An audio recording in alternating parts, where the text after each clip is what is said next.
यह सत्य घटना है आज से लगभग 600 वर्ष पूर्व के भारतवर्ष के काशी शहर की, जहां सर्वश्रेष्ठी रचनहार कबीर परमेश्वर जी अपने निज धाम सतलोक से चलकर आए। यह समय था ज्येष्ठ मास की शुक्ल पूर्णमासी विक्रमी संवत 1455 सन 1398 सोमवार का। स्वामी रामानंद जी के शिष्य श्री अष्टानंद जी ध्यान मग्न होने की कोशिश कर ही रहे थे, तभी उन्होंने आकाश से एक तेज पुंज के गोले को लहरतारा तालाब पर उतरते देखा। देखते ही देखते वह तेज पुंज तालाब के एक कोने में सिमट गया। तेज पुंज का प्रकाश इतना अधिक था कि अष्टानंद जी की चरम दृष्टि उस प्रकाश को सहन नहीं कर पाई और उनकी आंखें बंद हो गईं। जिस प्रकार सूर्य के अत्यधिक प्रकाश को मानव चरम दृष्टि सहन नहीं कर पाती और आंखें बंद हो जाती है, परंतु आंखें बंद होने पर सूर्य का आकार दिखाई देता है, ठीक उसी प्रकार जब अष्टानंद जी ने आंखें बंद करके खोली तो उन्हें एक बालक का आकार दिखाई दिया। अष्टानंद जी के साथ हुई इस घटना के समाधान के लिए वे अपने गुरुदेव स्वामी रामानंद जी के आश्रम गए।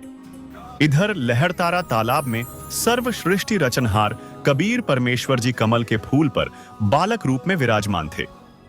वहीं दूसरी ओर काशी के जुलाहा बस्ती में रहने वाले निसंतान दंपत्ति नीरू और नीमा, जो कि इसी जन्म में पूर्व में ब्राह्मण थे, प्रतिदिन की भांति लहरतारा तालाब में स्नान करने जा रहे थे।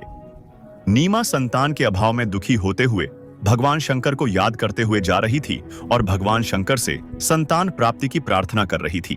प्रार्थना करते करते नीमा फूट फूट कर रोने लगी।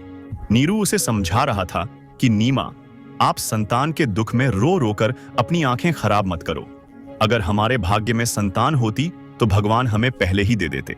इस प्रकार नीरू नीमा को सांत्वना दे रहा था। कुछ ही देर में दोनों लहरतारा तालाब पर पहुंच गए।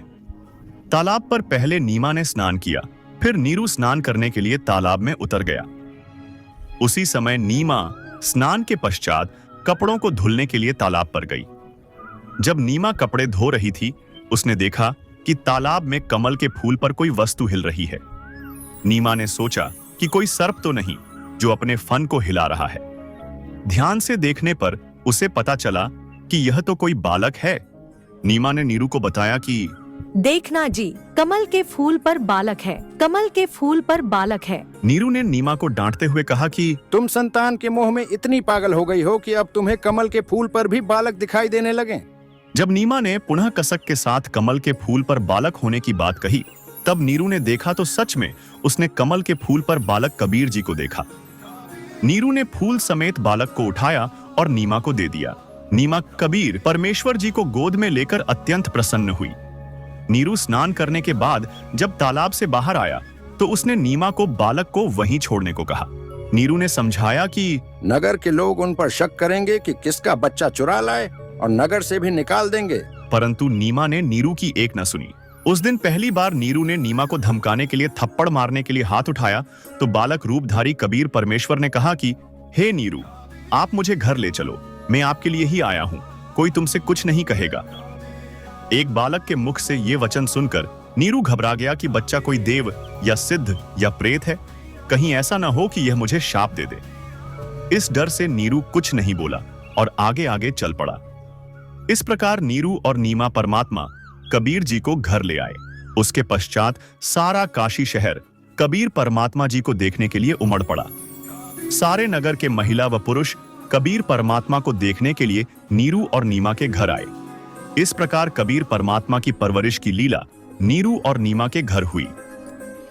10 वर्ष की आयु से ही परमात्मा कबीर जी ने ज्ञान में एक से एक विद्वानों के छक्के छुड़ा दिए। कबीर परमात्मा जी ने 120 वर्ष तक इस धरा पर रहकर अपने तत्व ज्ञान का प्रचार किया, जिसमें परमात्मा ने अपनी अनेकों आत्माओं को शरण में लिया तथा उन्हें विभिन्न लाभ प्रदान किए।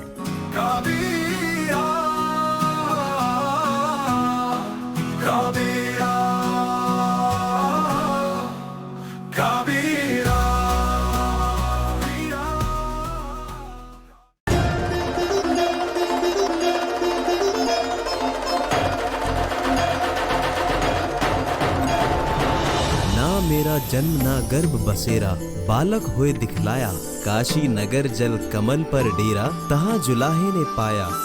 जगत गुरु तत्वदर्शी संत रामपाल जी महाराज जी के सानिध्य में परमेश्वर कबीर जी के प्रकट दिवस पर 9, 10 और 11 जून 2025 को नेपाल सहित भारत के 12 सतलोक आश्रमों में 3 दिवसीय महासमागम का आयोजन किया जा रहा है। इस कार्यक्रम का सीधा प्रसारण सतलोक आश्रम श्री धनाना धाम, तहसील गोहाना, जिला सोनीपत, हरियाणा से 11 जून 2025 को सुबह 9:15 बजे से साधना टीवी चैनल, संत रामपाल जी महाराज यूट्यूब चैनल और spiritual leader scene Rampal ji पर देख सकते हैं। सत साहिब।